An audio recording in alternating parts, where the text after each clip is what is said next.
Hi friends, UGC net paper 1 की class में आज हम लोग टीचिंग एप्टीट्यूड देखने वाले हैं। उनके अंतर्गत आज हम लोग बातें करेंगे बुनियादी आवश्यकताएं। आज की क्लास में बुनियादी आवश्यकताएं पर चर्चा करेंगे। चलिए फ्रेंड्स, हम लोग स्टार्ट करते हैं।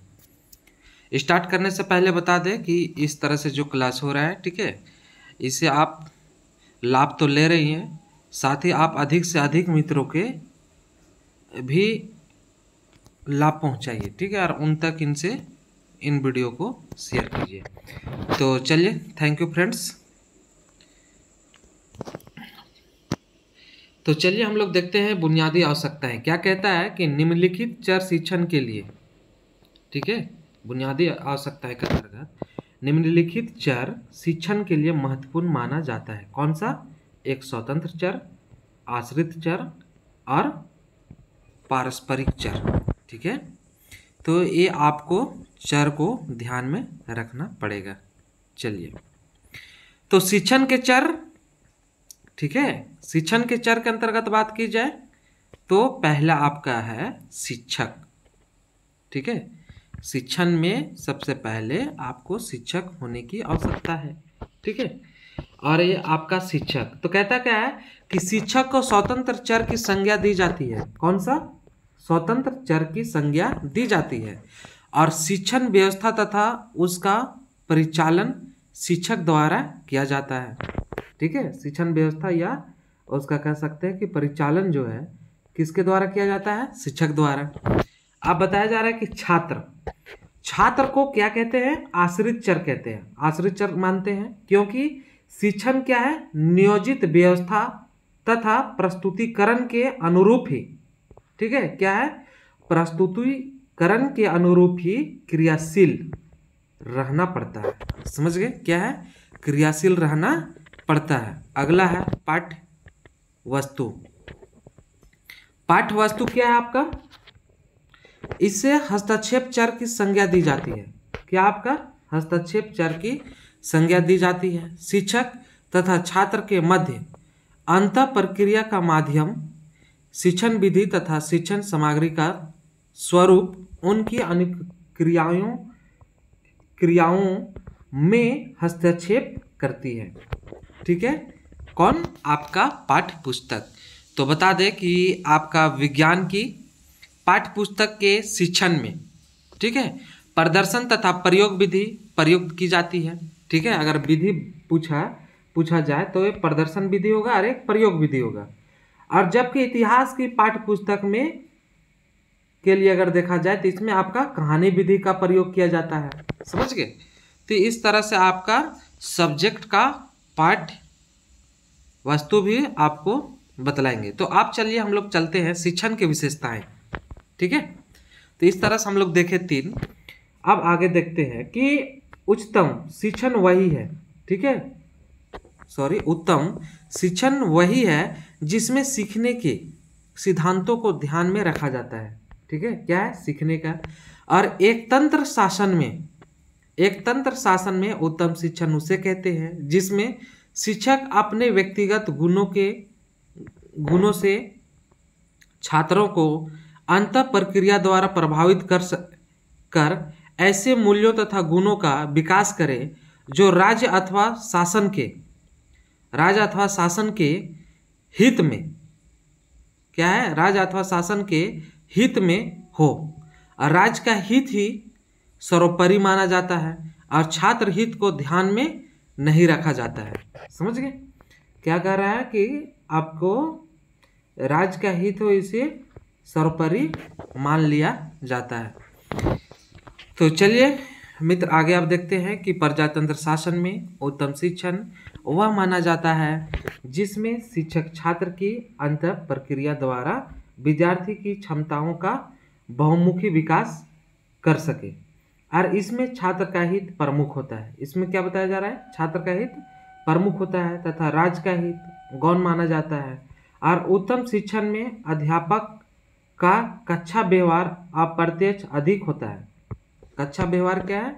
अप्रत्यक्ष अधिक होता है और प्रत्यक्ष कम होता है। समझ गए? कक्षा व्यवहार में अप्रत्यक्ष इनडायरेक्ट क्रिया अधिक होता है और उनके बाद डायरेक्ट कम होता है। अब चलिए आगे चलते हैं शिक्षण की संरचना। ठीक है, शिक्षण की संरचना की बात करेंगे तो शिक्षण की संरचना के अंतर्गत हम लोग बातें करते हैं तो शिक्षण एक त्रिपक्षीय प्रक्रिया है। ठीक है, और शिक्षण की प्रक्रिया द्वारा क्रमबद्ध विकास किया जाता है। ठीक है, यानी कि एक वैज्ञानिक पद्धति जैसा क्रमबद्ध विकास किया जाता है। और इस शिक्षण क्रियाओं की निम्न 3 पक्षों को व्याख्या किया जाता है, जिसमें शिक्षण में संकेत एवं चिन्ह की बात किया जाता है। पाठ्य वस्तु के प्रस्तुतिकरण में संकेत एवं चिन्ह। ठीक है, पाठ्य वस्तु के प्रस्तुतिकरण में संकेत एवं चिन्ह की बात करते हैं। और शिक्षण को, ठीक है, शिक्षण को शक्ति और समय की दृष्टि से अव्ययी बनाते हैं। ठीक है, और शिक्षक निदानात्मक स्तर से ही संकेतों एवं चिन्हों का प्रयोग करने लगता है। ठीक है, क्या है, संकेतों एवं चिन्हों का क्या करते हैं, प्रयोग करते हैं। और शिक्षण इनका प्रयोग उपचारात्मक तथा मूल्यांकन स्तर पर भी करता है। ठीक है, शिक्षण इनका प्रयोग जो है कहाँ पर करता है, आपका उपचारात्मक और मूल्यांकन स्तर पर करता है। छात्र उनकी व्याख्या करता है तथा संप्रेषण में उनका प्रयोग भी करता है। ठीक है, क्या करता है, संप्रेषण में उनका प्रयोग भी करते हैं। चलिए अब सेकंड है कि शिक्षण भाषा विज्ञान की प्रक्रिया की बात की करते हैं। ठीक है, तो शिक्षण भाषा विज्ञान की प्रक्रिया हम बता दें कि शिक्षण भाषा विज्ञान की ही एक प्रक्रिया है। ठीक है, और आपका शिक्षण का संप्रेषण पक्ष भाषा के उपयोग पर ही आधारित है। ठीक है, शिक्षण के निदानात्मक और उपचारात्मक तथा मूल्यांकन तीनों पक्षों में भाषा का विशेष महत्व है। ठीक है, किसका, भाषा का। और कक्षा व्यवहार में शाब्दिक अंत प्रक्रिया को विशेष महत्व दिया जाता है। ठीक है, क्या आपका शाब्दिक अंत प्रक्रिया को विशेष महत्व दिया जाता है। थर्ड कहता है कि शिक्षण का तर्क, शिक्षण की प्रक्रिया में भाषा एवं तर्क दोनों शामिल है और शिक्षक तर्कपूर्ण ढंग से निर्धारित करता है। अतः शिक्षण की प्रक्रिया की योजना, व्यवस्था, नियंत्रण, ठीक है, तथा मूल्यांकन में तर्कपूर्ण विचारधारा का महत्वपूर्ण स्थान है। ठीक है, ये आपका क्या था, शिक्षण का तर्क। समझ गए। अब हम आप लोग को ले चलते हैं शिक्षण की पूर्व तत्परता अवस्था। ठीक है, शिक्षण से पहले क्या है आपका तत्परता अवस्था, क्या होता है पहले में। ठीक है, तो शिक्षण ऐसी प्रक्रिया है जिसमें अनेक उद्दीपनों, ठीक है, की सहायता से शिक्षक जो है छात्रों का व्यवहार परिवर्तन करता है। समझ गए, बहुत कष्ट, बहुत कह सकते हैं कि तरह तरह छोटी छोटी समस्याओं को सामना करना पड़ता है ना। छोटी छोटी तत्वों जो है उनसे निपटना पड़ता है, जो शिक्षक जो छात्र को छात्र के व्यवहार में परिवर्तन लाता है। तो शिक्षक शिक्षण संबंधी योजना बनाता है। ठीक है, शिक्षक जो है आपको शिक्षण के लिए योजना बनाता है और इसी कारण इसे शिक्षक की तैयारी, है ना, की अवस्था कहते हैं। इसलिए इसे क्या कहा जाता है, शिक्षक की तैयारी की अवस्था भी कहते हैं। और यह अवस्था कार्य की दृष्टि से निदानात्मक अवस्था कही जाती है ना। कौन सा, निदानात्मक। चलिए अब आगे चलते हैं। शिक्षण की अंत प्रक्रिया अवस्था। ठीक है, शिक्षण की अंत प्रक्रिया अवस्था में देखा जाए कि शिक्षण की, ठीक है, शिक्षण की इस अवस्था में वे सभी वस्तुएं, व्यवहार और क्रियाएं शामिल हैं जिनका उपयोग शिक्षक शिक्षार्थी के सम्मुख पाठ के प्रस्तुतिकरण के समय शिक्षण के दौरान कक्षा में करता है। और इस अवस्था में शिक्षक और छात्रों के मध्य अंत क्रिया होती है। समझ गए। अब हम देखेंगे कि शिक्षण की क्रिया पश्चात अवस्था। ठीक है, अब देखिए कक्षा शिक्षण। ठीक है, कक्षा शिक्षण करने के बाद शिक्षक यह जानकारी प्राप्त करना चाहता है कि उसने जो कुछ पढ़ाया उसका प्रभाव विद्यार्थियों पर कितना पड़ा। ठीक है, और छात्रों के किन व्यवहारों में कितना परिवर्तन हुआ और इस कार्य के लिए निष्पत्ति का मूल्यांकन किया जाता है। ठीक है, व्यापारिक कार्य कराकर कौशलों का मूल्यांकन किया जाता है। ठीक है, व्यवहारिक कार्य कराकर उनको कौशलों का क्या है, मूल्यांकन किया जाता है कि वो कितना अच्छा हद तक सीख रहा है। ठीक है, चलिए अब आगे चलते हैं कि शिक्षण अधिगम के संबंध की आवश्यकता की बात करते हैं। और शिक्षण और अधिगम एक दूसरे से घनिष्ठ रूप से संबंधित है। ठीक है, तथा ये एक ही सिक्के के दो पहलू है, चितपट जैसा। ठीक है, जैसे यहाँ एक विद्वान ने बात किया है, विलियम एच बॉर्टन, आपका 1958 की बात कर रहा है। ठीक है, 1958 में के बात हो रहा है पर ने शिक्षण अधिगम के संबंध की निम्नलिखित आवश्यकताओं को बताते हैं। ठीक है, और जैसे उनका कहना है कि शिक्षण को प्रभावशाली बनाने के लिए शिक्षण और अधिगम से में संबंध स्थापित करना चाहिए। उनके बाद कहता है कि शिक्षण के सिद्धांतों का प्रतिपादन अधिगम के सिद्धांतों की सहायता से ही किया जा सकता है। उनके बाद कहता है कि शिक्षण क्रियाओं द्वारा अधिगम स्वरूपों के अपेक्षित स्वरूप को प्रभावित किया जा सकता है। ठीक है, चलिए अब आगे चलते हैं कि शिक्षण में मनोवैज्ञानिक तत्वों तथा शक्तियों का प्रयोग प्रभावशाली ढंग से किया जा सकता है। ठीक है, और उनके बाद बताया जा रहा है कि शिक्षण व्यू रचना युक्तियों का उद्देश्यों की दृष्टि से अधिगम स्वरूपों के अनुरूप चयन किया जा सकता है। समझ गए। अब चलिए आगे चलते हैं कि शिक्षण प्रक्रिया के चार पक्षों का संबंध। तो हॉसफोर्ड ने अपने अनुदेशन सिद्धांत, ठीक है, क्या है अनुदेशन सिद्धांत पुस्तक में शिक्षा के चार पक्षों का उल्लेख किया है। ठीक है, जो इस प्रकार है। ठीक है, तो इसमें बताया जा रहा है कि शिक्षण प्रक्रिया में चार संबंध, चार पक्ष की बात किया जाता है। समझ गए। और इसमें आप लोग को चार पक्ष में आप लोग को जैसे बताया जा रहा है। ठीक है, क्या है कि एक आपका अधिगम छात्र होता है, आपका शिक्षक होता है। ठीक है, आपका शिक्षक जो होता है शिक्षण के जो कार्य करते हैं, है ना, और शैक्षिक आयोजक। ठीक है, और उनके बाद एक पाठ्यक्रम होता है। तो इस तरह से चार है। उसी तरह से आपका शिक्षण अधिगम के संबंध में मनोवैज्ञानिक रूपरेखा को अगर देखा जाए, ठीक है, तो इसमें बताया जा रहा है कि बर्नार्ड ने शिक्षण अधिगम के, ठीक है, स्वरूप को इस प्रकार प्रयुक्त किया है। आप देख सकते हैं बर्नार्ड इस तरह से एक आपका ग्राफ के संबंध में बताया जा रहा है कि शिक्षक छात्र अंतःक्रिया की प्रक्रिया को बताया जा रहा है कि इसमें छात्र और शिक्षक एक अंतः प्रक्रिया कैसे करता है। तो अधिगम परिस्थितियां हैं, ये आपका कह सकते हैं वातावरण। ठीक है, और इसमें आपका एक शिक्षक है, एक छात्र है। ठीक है, यहाँ पर आपका दोनों का अंतःक्रिया हो रहा है, और इससे जो आपको अंतःक्रिया होने के बाद, है ना, जो विकास फिर आपको देखने को मिलता है। तो इस तरह से हम लोग देख पा रहे हैं। ठीक है, चलिए अब आगे हम लोग चलते हैं और देखते हैं, आप लोग को बताते हैं कि शिक्षण अधिगम संबंध के घटक। तो देखिए कि शिक्षण तथा अधिगम में संबंध के लिए उत्तरदायी घटक अधिगम के उद्देश्य होते हैं, और कक्षा में शिक्षण तथा अधिगम में संबंध उद्देश्यों के माध्यम से स्थापित किया जाता है। ठीक है, अब बताया जा रहा है कि मीनिंग ऑफ लर्नर। ठीक है, तो कहता है कि अधिगम मानव, ठीक है, अधिगम जो है आपका मानव जीवन की एक सर्वाधिक महत्वपूर्ण और व्यापक क्रिया है। ठीक है, जन्म से ही हम सदैव कुछ ना कुछ सीखते हैं। समझ गए। उसी तरह से आपका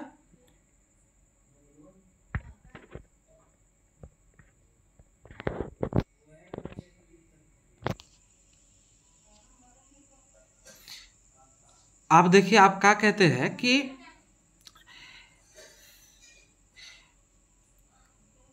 अब नेचर की बात कर रहा है। ठीक है, ऑफ लर्नर्स। तो इसमें अगर बताया जा रहा है कि व्यवहारवादी शब्दावली में अधिगम को हम उद्दीपक और प्रतिक्रिया, ठीक है, प्रतिक्रिया के मध्य सहचार्य के रूप में वर्णित कर सकते हैं। समझ गए। अब देखिए कॉन्सेप्ट ऑफ लर्नर क्या कहता है। ठीक है, तो देखिए इसमें क्या है कि अधिगम अनुभव द्वारा व्यवहार में होने वाले अपेक्षाकृत अस्थायी परिवर्तन है। ठीक है, और अधिगम अनुभव द्वारा मानसिक सहचारियों में होने वाला अपेक्षाकृत अस्थायी परिवर्तन को बताता है। ठीक है, अब उनके बाद व्यवहारवादी दृष्टिकोण तरफ से हम लोग देखते हैं। समझ गए। तो ऐसी पहली मनोवैज्ञानिक विचारधारा है जिनसे, ठीक है, जिसने अधिगम संबंधित हमारे ज्ञान को महत्वपूर्ण ढंग से प्रभावित किया है। ठीक है, क्या है, महत्वपूर्ण ढंग से क्या है, प्रभावित किया है।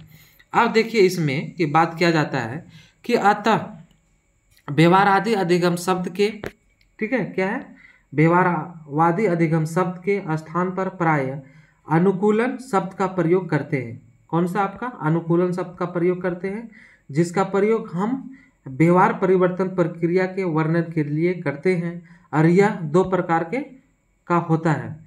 ठीक है, पहला है आपका क्लासिकी अनुकूलन और दूसरा है आपका नैमित्तिक या क्रिया प्रस्तुत अनुकूलन। ठीक है, क्रिया प्रस्तुत अनुकूलन को देखते हैं। तो आप देखते हैं हम लोग क्लासिकी अनुकूलन। ठीक है, बारी बारी से देखते हैं दोनों अनुकूलन को।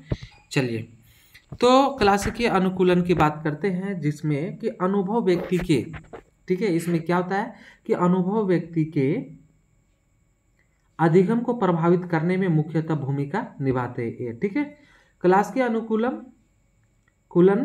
पर सर्वप्रथम प्रयोग पावलोव, ठीक है, पावलोव वैज्ञानिक है, ठीक है, ने कुत्तों पर किया। समझ गए, और ये आप लोग को अगले क्लास वीडियो में बतला भी गया है ना, डिटेल से बतलाया है कि आपका कुत्तों को परीक्षण करते हैं। ठीक है, और पावलोव के प्रयोग का हम निम्नांकित आरेख से समझ सकते हैं। ठीक है, और चलिए इसमें आप लोग को बता दें कि सोपान एक, जैसे यहाँ पर चर्चा किया गया है कि उदासीन उद्दीपक घंटी की आवाज़, समझ गए, और कोई अनुक्रिया नहीं करता है। तो जैसे यहाँ पर अगर आपको कुत्ता है ना, और खाना और कुत्ता को रखा गया है, ठीक है, और घंटे बस आपका घंटी बजा देते हैं, कुत्ता कोई रिएक्शन नहीं देता है, इसी उसको उदासीन के ए पर कहा जाता है। उसी तरह से अनुकूलित उद्दीपन की बात किया जाता है, और उसी के जगह में भोजन रहे और इस तरह से आवाज़ आवे। ठीक है, तो आप यहाँ पर समझ में आता है कि अनुकूलित प्रक्रिया में कि वो ला फिर टपकाना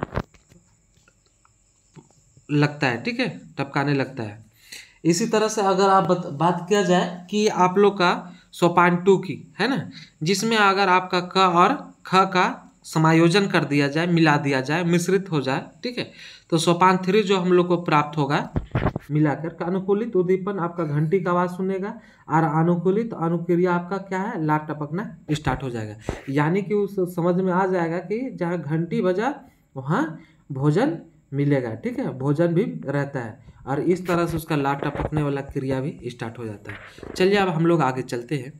कहता क्या है कि इस सीखे हुए व्यवहार को विलोपन कहते हैं।